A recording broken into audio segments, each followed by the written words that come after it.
Hi hello welcome back to our channel. Long video போட்டே ரொம்ப நாள் ஆச்சு. ஆடி மாதத்துக்கு அப்புறம் இந்த முகூர்த்தம் வந்தது இல்லையா, அதில் வந்து ஆரி ஒர்க் ஆர்டர் கொஞ்சம் எக்ஸ்ட்ரா வந்து நிறைய வந்துடுச்சு.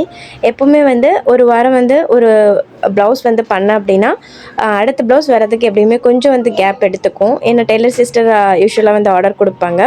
ஸோ கண்டினியூஸாக கொடுக்க மாட்டாங்க. கண்டினியூஸாக அவங்களுக்கும் வராது ஆரி. ஏதாவது வந்து ஃபங்க்ஷன் டைமில் வந்து அதிகமாக வரும். அப்போ வந்து அதிகமாக வந்து ஒர்க் பண்ணுற மாதிரி இருக்கும். இப்போ ஆடி மாதத்துக்கு அப்புறம் அந்த முகூர்த்த டேட் வந்தனால கொஞ்சம் வந்து கண்டினியூஸாகவே வந்து ஒரு 2 வாரத்துக்கு வந்து எனக்கு வேலை இருந்துருச்சு. கூடவே வந்து நம்ம இன்ஸ்டாகிராமில் இருந்தும் நமக்கு வந்து ஆர்டர் வந்துச்சு. இதுவரை நமக்கு வந்து தெரிஞ்ச பர்சன், நெக்ஸ்ட் வந்து ஃபேமிலி, ஃப்ரெண்ட்ஸ் எல்லாத்துக்கும் வந்து பண்ணி கொடுத்துருக்கேன். நெக்ஸ்ட் வந்து நம்ம டெய்லர் சிஸ்டரும் எப்போவுமே வந்து ஆர்டர் கொடுத்துருக்காங்க. பட் இப்போ வந்து நம்ம புதுசாக நம்ம இன்ஸ்டாகிராமும் வந்து ஓப்பன் பண்ணியிருந்தோம், நல்லா க்ரோ ஆகிட்டு இருக்குது. ஸோ அதுலேருந்து நமக்கு ஆர்டர் வர வந்து ஸ்டார்ட் ஆகிருக்கு. ஸோ எனக்கு 2 ஆர்டர் வந்து நான் அதிலேருந்து தான் பண்ணேன். ஸோ ஒன்று வந்து ப்ரைடல் ப்ளவுஸ் வந்து பண்ணி கொடுத்துருந்தேன்.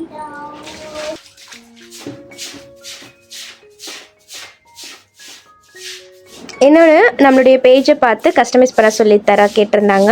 ஸோ அவங்களுக்கு வந்து ப்ராப்பராக வந்து பண்ணி கொடுத்துட்டோம். அதனால தான் ஏற்கனவே நான் எடுத்து வச்சிருந்த வீடியோ நிறைய இருக்குது. பட் என்னால் எடிட் பண்ணி அப்லோட் பண்ணுறதுக்கே டைம் இல்லாமல் இருந்துச்சு.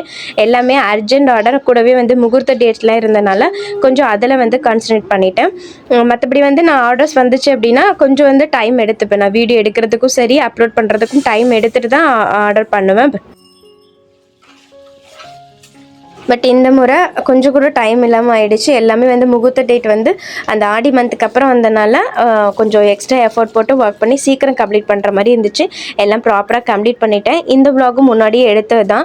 நான் விலாக் எடுத்து வச்சுருந்தேன். பட் வந்து நான் இப்போ தான் வந்து உங்களுக்காக வந்து எடிட் பண்ணி அப்லோட் பண்ணுறேன். ஸோ இந்த விலாக் எடுக்கும்போது மார்னிங் 4:30லேருந்து என்னுடைய டே வந்து ஸ்டார்ட் ஆச்சு.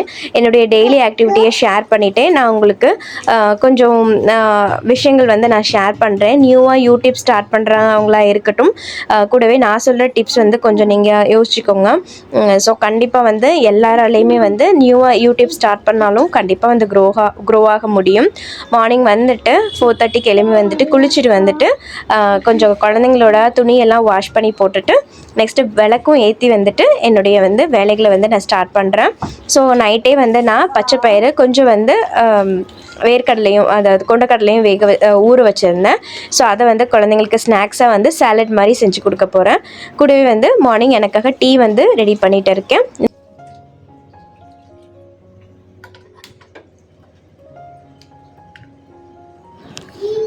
இன்றைக்கி லஞ்சுக்கு தயிர் சாதம் பொட்டேட்டோ தான் செய்ய போகிறேன். நெக்ஸ்ட்டு மார்னிங் பிரேக்ஃபாஸ்ட்டுக்கு வந்து தோசை, நெக்ஸ்ட் தேங்காய் சட்னி வச்சுக்க போகிறோம். அவ்வளோதான், ரொம்ப சிம்பிளாக இருக்க போது.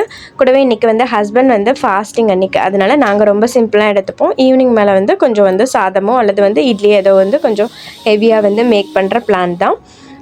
ஸோ யூஸ்வலாக வந்து ஹஸ்பண்ட் வந்து மண்டே நெக்ஸ்ட்டு தேர்ஸ்டே வந்து ஃபாஸ்டிங்கில் இருப்பாங்க. அப்போ நாங்கள் ரொம்ப சிம்பிளாக எடுத்துகிட்டு நைட்டு வந்து கொஞ்சம் சாதம் வந்து சாப்பிட்டுக்கிற மாதிரி இருக்கும். ஸோ மார்னிங் வந்து நான் ஸ்பெஷலாக எனக்காக வந்து டீ போட்டுக்கிட்டேன். ஹஸ்பண்ட் வந்து மோர் அவங்களுக்காக. ஸோ டீ காஃபி வந்து எனக்காக தான் மோஸ்ட்லி போட்டுக்கிறது. ஸோ குழந்தைங்களுக்கு இன்றைக்கி தேங்காய் பாலும் பண்ண போகிறேன். ஸோ தேங்காய்லாம் ஏற்கனவே வந்து உடச்சி வச்சுருந்தேன். ஃப்ரிட்ஜில் வந்து ஸ்டோர் பண்ணி வச்சுருப்பேன். நெக்ஸ்ட் வந்து குழந்தைங்களுக்கு ஸ்கூலுக்கு புதினா ஜூஸ் போட போகிறேன். ஸோ அதையும் வந்து எடுத்து எல்லாமே பக்காவாக ரெடி பண்ணி வச்சுட்டு ரிலாக்ஸ்டாக நான் ஒரு டீ போட்டுட்டு நெக்ஸ்ட் வேலைகளை வந்து ஸ்டார்ட் பண்ணலாம். நான் இன்றைக்கி உங்ககிட்ட என்ன விஷயம் ஷேர் பண்ணலான்னு நினச்சேன் அப்படின்னா, வீட்டில் இருக்கிற பெண்களுக்கு நமக்கு எப்போவுமே வேலை இருந்துகிட்டே இருக்கும். நம்ம நிறைய வந்து லேர்ன் பண்ணிக்கும் போது தான் நமக்கு வந்து ப்ரெஷர் இல்லாமல் இருக்கும். நானும் வந்து என் பிஸ்னஸ்லாம் ஸ்டார்ட் பண்ணுறதுக்கு முன்னாடி எனக்கு ஃபுல் டே வந்து கிச்சன்லேயே போயிட்டே இருக்கிற மாதிரி இருக்கும். பட் கொஞ்சம் முன்னாடி நான் ஏர்லியராக எழுந்து என்னுடைய வேலைகளை சீக்கிரமாக முடிக்கும் போது எனக்கு நிறைய டைம் கிடச்சிச்சு. கூடவே வந்து நிறைய விஷயங்கள் நான் லேர்ன் பண்ணிக்கிறதுக்கும் எனக்கு வந்து ஒரு ஆப்பர்ச்சுனிட்டி அமைஞ்சிச்சு. அது மூலமாக இப்போ நான் ஒரு பிஸ்னஸும் பண்ணுற போது எனக்கு ரொம்ப ஹெல்ப்ஃபுல்லாகவும் இருக்குது, ரொம்ப ஹாப்பியாகவும் இருக்குது. ஏன்னா வந்து நம்ம கிச்சன்லேயே வந்து நம்ம லைஃப் வந்து போயிடக்கூடாது. ஏன்னா வந்து நிறைய பெண்கள் நல்லா படிச்சிருப்போம், நிறைய பெண்களுக்கு நிறைய திறமை இருக்கும். ஸோ படிக்கலைனாலும் நிறைய பெண்களுக்கு வந்து நிறைய திறமைகள் இருக்கும். பட் என்ன திறமைகள் இருக்குதுன்னு தெரியாமலே இருந்திருப்பாங்க. பட் நீங்கள் யோசிச்சு பார்த்தீங்க அப்படின்னா, நீங்கள் நல்லா குக் பண்ணியிருக்கலாம், நீங்கள் நல்லா வந்து ஏதாவது ஒரு விஷயங்கள் பேக் பண்ணுறதுல இன்ட்ரெஸ்ட் எடுத்துருக்கலாம். கூடவே வந்து ஏதாவது எம்ப்ராய்டரிங், டெய்லரிங் அந்த மாதிரி நிறைய விஷயங்கள் இருக்குது. வீட்டில் இருந்தே பண்ணக்கூடிய விஷயங்கள் விஷயங்கள் அதெல்லாம் நீங்கள் பண்ணியிருந்துருக்கலாம். பட் மேரேஜுக்கு அப்புறம் குழந்தைங்களுக்கு அப்புறம் அவங்களுக்கே வந்து ஃபுல் டைம் நம்ம ஸ்பெண்ட் பண்ணும்போது நமக்கான டைம் நம்ம கொஞ்சம் கூட எடுத்துக்க மாட்டோம். அதனாலேயே நமக்கு ஓவர் ப்ரெஷர் ஆகும். நிறைய பெண்கள் இப்போ வந்து யூடியூப் சேனல் மூலமாக நல்லா ஏர்ன் பண்ணிட்டு இருக்காங்க. பின்னாடி இருந்து பார்க்கும்போது என்ன ஜஸ்ட் ஒரு வீடியோ எடுத்து போடுறாங்க அப்படின்னு தான் தோணும். பட் அதுக்கு உள்ள வந்து எவ்வளோ அவங்க எஃபர்ட், எவ்வளோ டைம், எவ்வளோ வந்து கற்றுக்கிட்டு பண்ணுறாங்க, எவ்வளோ அழகாக க்ரோ ஆகி ஏர்ன் பண்ணுறாங்க வீட்டிலே இருந்தே குழந்தைங்களையும் பார்த்துட்டுன்னு அதை புரிஞ்சுக்கிறவங்களுக்கு மட்டும்தான் அது தெரியும் இல்லையா? நானும் ப்ரீவியஸாக வந்து குக்கிங் சேனல் வச்சுருந்தேன். அப்போ வந்து என்னால் 1500 சப்ஸ்கிரைபர் வந்து க்ரோ பண்ண முடிஞ்சிச்சு. பட் வந்து வாட்ச் ஹவர்ஸ் என்னென்னா 2000 நான் 1 இயரில் வந்து கெயின் பண்ணியிருந்தேன் வாட்ச் ஹவர்ஸ். பட் அது வந்து 1 இயர்க்கு அப்புறம் வந்து ஆட்டோமேட்டிக்காக குறைஞ்சி 700 மாறிடுச்சு. அப்போ எனக்கு வந்து ரொம்ப கஷ்டமாக போச்சு. என்னடா கஷ்டப்பட்டு இவ்வளோ டைம் எடுத்து போடுறோம் அப்படின்னு சொல்லிட்டு. பட் என்னென்னா அந்த டைமில் எனக்கு எடிட்டிங் தெரியாது, தம்ப்நெயில்லாம் என்னன்னு தெரியாது, ஹேஷ்டேக்ஸ் தெரியாது, வீடியோ டேக்ஸ் தெரியாது, எதுவுமே தெரியாது. பட் அதுக்கப்புறம் கொஞ்சம் கொஞ்சமாக நான் யூடியூப் சேனல் ஸ்டார்ட் பண்ணிட்டு தான் நான் எல்லாமே கற்றுக்கும் போது எனக்கு ப்ராசஸ் எல்லாமே ரொம்ப வந்து ஸ்லோவாக அமைஞ்சிச்சு. பட் இப்போ வந்து நிறைய விஷயங்கள் வந்து நான் கற்றுக்கிருக்கேன். நிறையா சேனலும் நான் ரன் பண்ணிவிட்டு, நான் பிஸ்னஸும் ரன் பண்ணிவிட்டு, ஃபேமிலியும் பார்த்துட்டு இருக்கேன். ஸோ இது இல்லைன்னா அது, அது இல்லைன்னா அது, அந்த மாதிரி நான் வந்து மேனேஜ் பண்ணிகிட்டு இருக்கேன். இதே மாதிரி நிறைய பெண்கள் வந்து நிறைய விஷயங்கள் யூடியூப் சேனல் கூட ஸ்டார்ட் பண்ணலான்னு யோசிச்சிருக்கலாம். பட் இப்போ வந்து நியூவாக யூடியூப் சேனலில் ஸ்டார்ட் பண்ணுற எல்லாருக்குமே தலையில் ஒரு இடியை போடுற மாதிரி சேனல் வந்து 4000க்கு பதிலாக 8000 வாட்ச் ஹவர்ஸ் ரீச் ஆகணும் அப்படின்னு சொல்லி போட்டிருக்காங்க. பட் நிறைய சிஸ்டர்ஸ் எப்படின்னா லைவ் போட்டு வந்து ஈஸியாக அந்த வாட்ச் ஹவர்ஸ் வந்து எடுத்துடலாம். பட் என்ன மாதிரி நிறைய பேர் இருப்பாங்க, லைவ்லலாம் வரதுக்கு இன்ட்ரெஸ்ட் இருக்காது, டைமும் இருக்காது. ஸோ அந்த மாதிரி பர்சன்ஸ்லாம் என்னென்னா, நான் வந்து யூடியூப் சேனல் ரன் பண்ணிகிட்டு இருக்கேன். ஒரு விஷயம் இருந்தாலும் நம்ம டைமை வந்து கொஞ்சம் யூஸ்ஃபுல்லாக ஸ்பெண்ட் பண்ணணும், நம்மளும் ஏர்ன் பண்ணணும் அப்படிங்கிற மாதிரி நான் ஸ்டார்ட் பண்ண விஷயந்தான் யூடியூப் சேனல் வ்ளாகு. பட் அதுக்கப்புறம் வந்து நான் கற்றுக்கிட்ட விஷயங்கள் ஆரி மூலமாக அதுவும் ஒரு சேனல் ரன் பண்ணி அதுவும் ஹாஃப் மானிட்டைஸ் ஆகிடுச்சு. பட் இப்போ வந்து நமக்கு 8000 வாட்ச் ஹவர்ஸ் வரும்போது நியூ யூடியூபர்ஸ் எல்லாருமே வந்து ஸ்ட்ரகிள் ஆகும். பட் என்னென்னா சைடில் அதை மட்டுமே நம்பி இருக்காமல் சைடில் நம்மளுடைய பிஸ்னஸே ரன் பண்ணிட்டு இருக்கும்போது பிஸ்னஸை வந்து ப்ரமோட் பண்ணுறதுக்காக நம்ம யூடியூப் சேனல் வந்து ஸ்டார்ட் பண்ணும்போது நமக்கு யூடியூப் சேனல் வந்து நமக்கு இல்லைனாலும் பரவாயில்ல, யூடியூப்பே இல்லைனாலும் கூட பரவாயில்ல, நமக்கு வாட்ச் ஹவர்ஸ் ரீச் ஆகலைனாலும் கூட பரவாயில்ல. பட் நம்மளுடைய பிஸ்னஸை வந்து ஈஸியாக ரன் பண்ணிட்டு போயிட்டே இருக்கலாம். கூடவே வந்து இன்ஸ்டாகிராமும் இருக்கும்போது நமக்கு நம்மளுடைய பிஸ்னஸை வந்து நம்ம ரன் பண்ணும்போது, நம்ம பிஸ்னஸை வந்து ப்ரமோட் பண்ணும்போது நமக்கு நிறைய ஆர்டர்ஸ் அது மூலமாக கிடைக்கும்போது நமக்கு ஒர்க்கும் பண்ண மாதிரி இருக்கும், நமக்கு ஆர்டர்ஸும் கிடைக்கிற மாதிரி இருக்கும். அதனால வந்து ஃபுல்லாக நம்ம யூடியூப் சேனலையே நம்பிட்டு இருக்காம ஸோ நம்மளுடைய பிஸ்னஸை சைடாக ரன் பண்ணிவிட்டு பிஸ்னஸை ப்ரமோட் பண்ணுறதுக்காக நம்ம யூடியூப் சேனலை ரன் பண்ணலாம். அது என்னுடைய தாட். ஏன்னா வந்து கண்டிப்பாக நியூ யூடியூபர்ஸ் எல்லாருமே வந்து இந்த 8000 வாட்ச் ஹவர்ஸ் வந்து ரீச் பண்ணுறதுக்கு கஷ்டப்படுவோம். பட் நீங்கள் இப்போவே வந்து யூடியூப் சேனல் ரன் பண்ணணும் அப்படின்னு நினச்சிட்டு இருந்தீங்கன்னா நீங்கள் ஸ்டார்ட் பண்ணுறதுக்கு முன்னாடியே நிறைய விஷயங்கள் வந்து கற்றுக்கோங்க. என்னென்னா சேனல் எப்படி வந்து ஓப்பன் பண்ணுறது, எப்படி வீடியோ எடிட் பண்ணுறது, எப்படி வந்து தம்ப்நெயில் ஹேஷ்டாக்ஸ் எல்லாம் ரெடி பண்ணுறது. நீங்கள் இப்போது ஷார்ட்ஸ் மூலமாக க்ரோ ஆக போகிறீங்களா, லாங் வீடியோ மூலமாக க்ரோ ஆக போகிறீங்களா? ஷார்ட்ஸ் மூலியமாக நீங்கள் க்ரோ ஆக போகிறீங்க அப்படின்னா கண்டிப்பாக வந்து ஷார்ட்ஸ் ரெகுலராக கன்சிஸ்டண்ட்டாக போட கற்றுக்கோங்க. லாங் வீடியோ மூலமாக நீங்கள் க்ரோ ஆக போகிறீங்க அப்படின்னா லாங் வீடியோ மட்டும் ஃபோக்கஸ் பண்ணுங்கள். நான் பண்ண தப்பு என்னென்னா லாங் வீடியோ ஷார்ட்ஸ் வீடியோ ரெண்டும் போடுறதுனால ரெண்டுமே வந்து க்ரோ வந்து ஆகாது அந்த அளவுக்கு. பட் நம்ம வந்து ஷார்ட்ஸ்லேயும் வந்து நம்ம போட ஆரம்பிச்சிட்டோம் அப்படின்னா ஷார்ட்ஸ் போடுறத வந்து ஸ்டாப் பண்ண முடியாது. ஏன்னா வந்து டக்குன்னு எடிட் பண்ணி டக்குன்னு நம்ம வியூஸ் பார்க்கும்போது ஓகே நமக்கு அந்த ஷார்ட்ஸ் மூலமாக 1-2 சப்ஸ்கிரைபர் ஏறும்போது நமக்கு வந்து அது ஹாப்பியாக இருக்கும். இதுவே லாங் வீடியோ நம்ம போடும்போது 100-200 வியூஸ் தான் போகும்போது நமக்கு சப்ஸ்கிரைபும் 1 or 2 ஏறும்போது நமக்கு லாங் வீடியோ கஷ்டப்பட்டு எடுத்து நம்ம எடிட் பண்ணி போடுறதுக்கு நம்ம ஷார்ட்ஸ் போட்டுட்டு போகலாம், அந்த மாதிரி மைண்ட் செட்க்கு வந்துடுவோம்.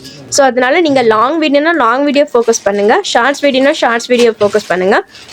இப்போ இந்த சேனலுமே வந்து நமக்கு நல்லா வந்து வியூஸ் கொடுத்தாலும் நம்மளுடைய வாட்ச் ஹவர்ஸ் எல்லாம் இன்க்ரீஸ் ஆனாலும் பட் என்னென்னா இன்னும் வந்து நான் ஸ்ட்ரகிள் பண்ணிட்டு தான் இருக்கேன். பட் எனக்கு அது ப்ராப்ளம் கிடையாது. இது ஜஸ்ட்டு நான் வந்து ஒரு டைம் பாஸுக்காகவும் நெக்ஸ்ட் வந்து நம்மளுடைய வ்ளாகை வந்து தெரிஞ்சுக்கும் போது ஓரளவுக்கு ஒரு நாள் இல்லைன்னா இன்னொரு நாள் க்ரோ ஆகும் அப்படின்ட்டு தான் நான் வந்து சேனல் வந்து ரன் பண்ணிகிட்டு இருக்கேன்.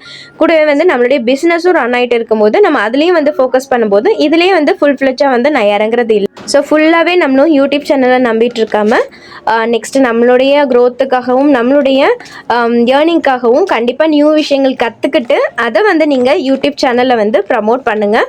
ஸோ அதுதான் ஒரு பெஸ்ட்டு வழியாக இருக்கும். ஏன்னா ஃபுல்லாக வந்து நம்ம வ்ளாக்ஸும் நம்மளுடைய குக்கிங் சேனலும் போட்டுட்டு இருக்கும்போது இப்போ இருக்கக்கூடிய சிச்சுவேஷனில் இதுவே நீங்கள் வந்து அந்த கொரோனா பீரியட்லலாம் நீங்கள் சேனல் ரன் பண்ணியிருந்தால் கண்டிப்பாக நம்ம வந்து க்ரோ ஆகியிருந்திருப்போம். பட் இப்போ வந்து காம்படிஷன் அதிகமாகிடுச்சு.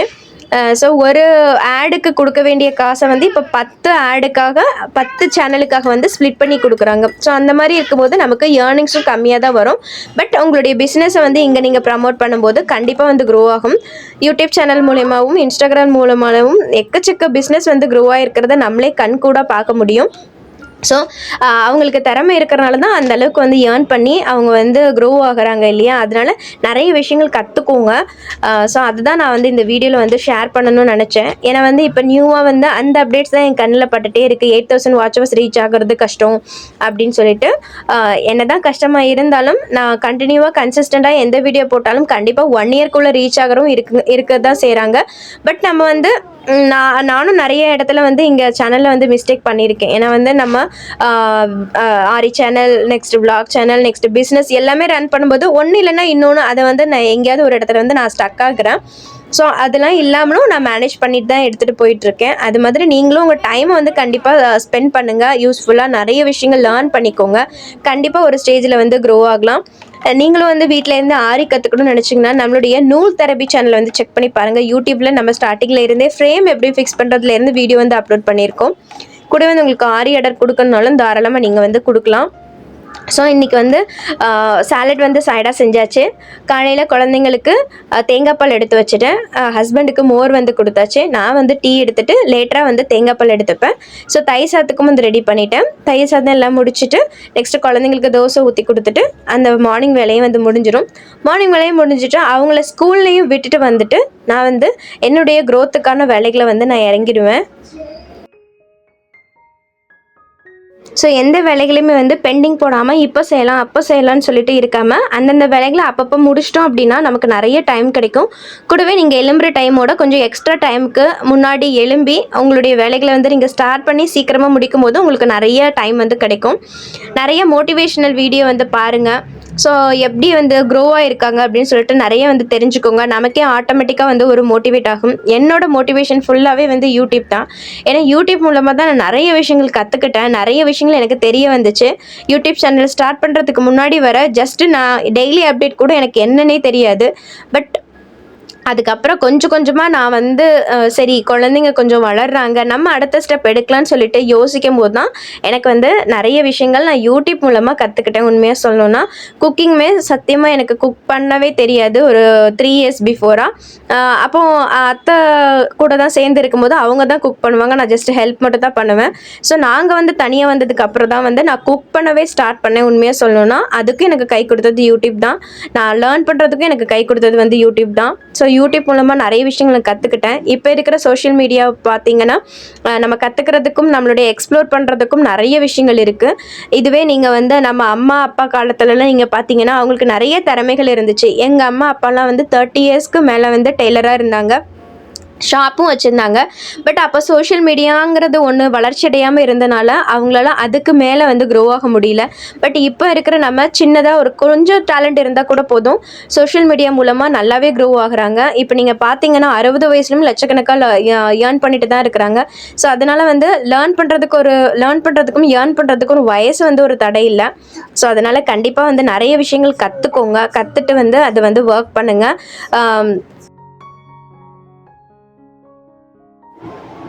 இப்போ காலையில் ஆல்மோஸ்ட் ஒரு 7:30-8 மணிக்குள்ளே குக்கிங் வேலையெல்லாம் முடிஞ்சிடுச்சு. ஸோ டைம் இருந்துச்சு அப்படின்னா குழந்தைங்க ஸ்கூல் போகிறதுக்கு முன்னாடிக்கு நான் வந்து பாத்திரம் எல்லாத்தையும் வாஷ் பண்ணிவிடுவேன். சப்போஸ் ஹெர்த்திக் வந்து ஹோம்ஒர்க் எல்லாம் பெண்டிங் வச்சுருந்தேன், ஏதாவது ஒரு வேலை வந்து இருந்துச்சு அப்படின்னா அந்த பாத்திரம் கழுவுற வேலையெல்லாம் வந்து ஸ்கூலுக்கு விட்டுட்டு வந்து நான் வந்து பண்ணுவேன். ஸோ பசங்க 2 பேரும் ஸ்கூல் போயிட்டாங்க. வீடெல்லாம் அப்படியே கொஞ்சம் அலங்கோலமாக இருக்கும், அதெல்லாம் வந்து நீட்டாக அரேஞ்ச் பண்ணிவிட்டு நெக்ஸ்ட்டு துணியெல்லாம் வாஷ் பண்ண வேண்டியது இருந்துச்சு நான் போட்டுட்டு நெக்ஸ்ட்டு பாத்திரமும் வாஷ் பண்ணி வச்சுட்டு காலையில் விளக்கேற்றிட்டேன்னா அதுக்கப்புறம் விளக்கேற்றுற வேலை இருக்காது. அல்லது காலையில் விளக்கேற்ற முடியலன்னா இந்த டைமில் வீடெல்லாம் பெருக்கி விட்டுட்டு விளக்கும் ஏற்றிட்டு நான் வந்து என்னுடைய அடுத்த வேலைகள், அதாவது இப்போ நான் வீடியோ எடிட் பண்ணணும்னா எடிட் பண்ணுவேன். அப்படி இல்லாட்டி நான் வந்து நெக்ஸ்ட்டு நம்மளுடைய யூடியூப் சேனலுக்காக வீடியோ எடுக்க வேண்டியது இருக்கும், ஆரி சேனலுக்காக அதை எடுப்பேன். அல்லது வீடியோ ஏதாவது இப்போ நம்ம இன்ஸ்டாகிராமில் யூடியூப்பில் போட வேண்டியது இருந்தால் அதை எடிட் பண்ணி போடுவேன். அப்படி இல்லாட்டி ஆரி ஒர்க் இருந்துச்சுன்னா ஃபஸ்ட்டு ப்ரையாரிட்டியாக அதை முடிக்க வந்து ட்ரை பண்ணுவேன். ஆரி ஒர்க்கும் இல்லை, இப்போ தான் ரீசெண்டாக முடிச்சிருக்கேன், ஃப்ரீயாக தான் இருக்கேன் அப்படின்னா ஆரி ஒர்க்கில் வந்து கையை வைக்க மாட்டேன். மற்றபடி வேறு ஏதாவது லேர்ன் பண்ணுவேன். பட் இன்றைக்கி என்னென்னா, நான் வந்து வீட்டில் இருக்கக்கூடிய வேலைகள்லாம் முடிச்சுட்டு நான் வந்து டெய்லரிங்காக டெய்லர் ப்ரோ சேனல் வந்து நான் தெரிஞ்சிருக்கும் நிறைய பேருக்கு. ஸோ அவங்களுடைய கிளாஸ் வந்து அட்டன் பண்ணியிருந்தேன். பட் அதுக்காக தான் வந்து கட்டிங் வந்து ஃபஸ்ட்டு சொல்லி கொடுத்துருந்தாங்க. கட்டிங் பண்ணிவிட்டு ஸ்டிச்சிங் பண்ணுற மாதிரி இருந்துச்சு. பட் எனக்கு என்னென்னா, சார் சொல்லிக் கொடுக்குற ஸ்பீடில் வந்து என்னால் போக முடியல. ஆல்ரெடி தெரிஞ்சவங்களுக்கு வந்து அது வந்து ஒரு பெரிய ஸ்பீடாகவே இருக்காது. ஏன்னா சாரே பொறுமையாக தான் சொல்லிக் கொடுத்தாங்க. பட் எனக்கு சுத்தமாக வந்து எனக்கு டெய்லரிங்கே தெரியாது. நான் வந்து 12th லீவில் வந்து சும்மா டைம் பாஸுக்காக போனது 1 மந்த்து. அதனால வந்து இப்போ எனக்கு மறந்தாச்சு. அது மோர் தென் 12 இயர்ஸ் மேலே ஆகுது. பட் அதுக்கப்புறம் என்னாச்சு அப்படின்னா, நான் டெய்லரிங்கில் வந்து ஒரு காலேஜ் முடிச்சுட்டு ஜாபும் வந்து ப்ளேஸ் ஆனதுக்கப்புறம் அந்த ஃபீல்டுக்குள்ளே போகவே இல்லை. இப்போ வீட்டில் சும்மா இருக்கும்போது தான் ஆரி டெய்லரிங்குள்ளே போகலான்னு சொல்லிட்டு அந்த மாதிரி இன்ட்ரெஸ்ட் வருது. ஸோ ஆன்லைன்லேயே கற்றுக்கலான்னு பார்க்கும்போது நம்ம ஆல்ரெடி ஒரு பிஸ்னஸ் ரன் பண்ணிகிட்டு இருக்கும்போது என்னால் டெய்லரிங்கில் வந்து உட்காரவே முடியல, மெஷினில் வந்து உட்காரவே முடியல. அதுக்காக தான் ஒரு மோட்டிவேஷனுக்காக சரி டெய்லர் ப்ரோ சேனலில் இருந்து நான் வந்து கிளாஸ் அட்டன் பண்ணலான்னு பண்ணியிருந்தேன். பட் என்னென்னா, எனக்கு அந்த ஸ்பீட் அளவுக்கு என்னால் வந்து போக முடியல. நான் ஸ்டிச் பண்ண ப்ளவுஸும் வந்து எங்கள் அம்மா பார்த்துட்டு சொன்னாங்க, சுத்தமாக போடவே முடியாதுன்னு சொன்னாங்க. ஸோ அம்மாவும் கொஞ்சம் தூரமாக இருக்கனால அவங்களாலையும் வந்து சொல்லிக் கொடுக்க முடியாத சிச்சுவேஷன். அதனால் சரி கொஞ்சம் வந்து டைம் இருக்கும்போது நம்ம வந்து வெளியில் கிளாஸ் போகலாம் அப்படின்னு சொல்லிட்டு பார்த்தேன். ஸோ ஆன்லைன்லேயும் ஜஸ்ட் 2000க்கு நான் ஃபேஷன் டிசைனிங் கிளாஸ் வந்து அட்டன் பண்ணியிருந்தேன். பட் நம்ம பேசிக்கே நாலேஜ் இல்லாதனால எனக்கு அந்தளவுக்கு புரியல. ஏன்னா அந்த கொஞ்சம் ஃபார்முலாஸ்லாம் இருக்கு இல்லையா, அதெல்லாம் வந்து புரிஞ்சுக்க முடியல. அதுவும் வந்து இப்போ நான் ஏற்கனவே சொன்ன மாதிரி தான், ஒரு ஒர்க் பண்ணிகிட்டு இருக்கும்போது இன்னொரு ஒர்க்கில் வந்து கான்சன்ட்ரேட் பண்ண முடிய மாட்டேது. ஸோ அதனால் முடிஞ்ச அளவுக்கு நானும் வந்து என்னால் முடிஞ்ச அளவுக்கு நான் ப்ராக்டிஸ் பண்ணிகிட்டு இருந்தேன். ஸோ இது வந்து பேசிக்காக சும்மா ஒரு ப்ளவுஸுக்கு வந்து ஒரு நாள் வந்து கட்டிங் சொல்லி கொடுத்தாங்க, ஒரு நாள் ஜஸ்ட் வந்து லைனிங் அட்டாச் பண்ணிவிட்டு ஸ்டிச் பண்ணுறது சொல்லி கொடுத்தாங்க. அந்த வேலை தான் கொஞ்சம் பார்த்துட்டு இருந்தேன். ஏன்னா வந்து நம்மளும் வந்து வீடியோ பார்த்து தான் பண்ண வேண்டியது இருந்தனால என்னால் ப்ராப்பராக வந்து வீடியோ எடுத்துகிட்டே பண்ண முடியல. ஸோ கொஞ்சம் பண்ணி வச்சுட்டு சரி அடுத்தது வந்து ஆரி ஒர்க் பண்ணிடலான்னு சொல்லிட்டு அதுதான் வந்து பண்ண போனேன். ஸோ ஏற்கனவே வந்து ஒரு ப்ளவுஸ் வந்து போட்டுட்டு இருந்தேன். இது ஆல்ரெடி நான் வந்து அப்லோட் பண்ணிட்டேன், வீடியோ வந்து அப்லோட் பண்ணிட்டேன். ஸோ அந்த ஒர்க்கை வந்து முடிக்கலான்னு சொல்லிட்டு அந்த ஒர்க் தான் பண்ணிட்டு இருந்தேன். ஸோ இந்த மாதிரி நம்மளுடைய வேலைகளை எவ்வளோ தூரம் நம்ம சீக்கிரம் முடிக்கமோ அப்போ தான் நம்ம வந்து நிறைய லேர்ன் பண்ணுறதுக்கு டைம் இருக்கும். ஸோ நீங்கள் வந்து ஃபுல் ஃப்ளெட்ஜாக வந்து நீங்கள் லேர்ன் பண்ணிவிட்டு நீங்கள் வந்து ஒர்க்கில் இறங்கணும் அப்படின்னு நினச்சிங்கன்னா மெயினாக வந்து ஃபுட்டில் வந்து கான்சன்ட்ரேட் பண்ணணும். ஹெல்த்தியான ஃபுட் எடுத்துக்கோங்க, நிறைய தண்ணி எடுத்துக்கோங்க. ஸோ அந்த மாதிரி நீங்கள் உங்கள் உடம்புல வந்து நீங்கள் கேர் எடுத்து பண்ணும்போது தான் நெக்ஸ்ட்டு நம்ம வீட்டு வேலைகளையும் முடிச்சுட்டு நம்மளுடைய பிஸ்னஸையும் ரன் பண்ணுறதுக்கும் நம்மளுடைய லேர்ன் பண்ணுறதுக்கும் நமக்கு வந்து முடியும். அல்லது வந்து நம்மளுடைய ஏஜுக்கு எனக்குலாம் வந்து 35 ஏஜ் மேலே ஆகுது. நான் வந்து 90 பார்ன். இந்த இயரில் வந்து எனக்கு 36 ஆகிடும். ஸோ அப்படி இருக்கும்போது நமக்கு வந்து நம்ம ஹெல்த்தே நம்ம பார்த்துக்க வேண்டியது மெயின். நம்ம ஃபேமிலி, நம்ம ஹெல்த், அதுக்கப்புறம் தான் பிஸ்னஸ்ஸு. ஸோ அதுவும் நமக்கு வந்து ஒரு விஷயமா வேணுங்கிற போது நம்மளுடைய ஹெல்த்தை கண்டிப்பாக பார்த்துக்கணும். ஸோ சின்ன சின்ன யோகா, எக்ஸசைஸ், நெக்ஸ்ட்டு தண்ணி குடிக்கிறது அந்த இதெல்லாம் நீங்கள் பார்த்துக்கிட்டிங்கன்னா உங்களுடைய பிஸ்னஸ், உங்களுடைய ஃபேமிலி, நீங்கள் எல்லாமே ஹெல்த்தியாக இருக்கலாம். ஸோ இந்த வீடியோ பிடிச்சிருந்தால் லைக் பண்ணிக்கோங்க. மறக்காமல் உங்களுடைய கருத்துக்களை கமெண்ட்டில் ஷேர் பண்ணுங்கள். பாய்.